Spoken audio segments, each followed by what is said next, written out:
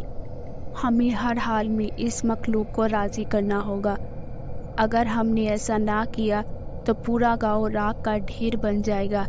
اسی وقت گاؤں کے ہر بندے نے اپنی حیثیت کے مطابق امام مسجد کو پیسے جمع کرائے اور شام کو قبر والی جگہ پر خیرات کی گئی۔ ماموں یونس نے اپنے بہن بھائیوں کو وہاں بلوا کر ان کے حصے کی زمین دے دی۔ گاؤں کی رونق پھر سے بحال ہونے لگی، لیکن ماموں کی حالت پہلے سے زیادہ خراب ہو چکی تھی۔ ایسا محسوس ہو رہا تھا کہ ماموں کا آخری وقت قریب آ چکا ہے۔ گاؤں کے بڑے عیادت کے لیے آتے تو وہ مشورہ دیتے، چودھری صاحب اپنے بہن بھائیوں کو راضی کر لو، ان سے معافی مانگ لو۔ بڑوں کی بات مان کر ماموں نے بہن بھائیوں کو اپنے پاس بلوایا، اپنے کیے کی معافی مانگی۔ سب بہن بھائیوں نے اسے معاف کر دیا۔ ایک بار پھر جنات کی بستی میں خیرات بانٹی گئی۔ لوگ خیرات کے چاول کھا رہے تھے۔ ایک دم ایک لمحے کے لیے سب کچھ روشن ہو گیا۔ امام مسجد نے کہا، جنہوں نے دل سے چودھری صاحب کو معاف کر دیا ہے۔ دوسرے دن حارث نے اپنے والد کو شہر کے ایک ہسپتال میں داخل کروا دیا۔ اب وہ آہستہ آہستہ تندرست ہونے لگے۔ ایک ماہ ہسپتال میں رہنے کے بعد وہ گھر آ گئے۔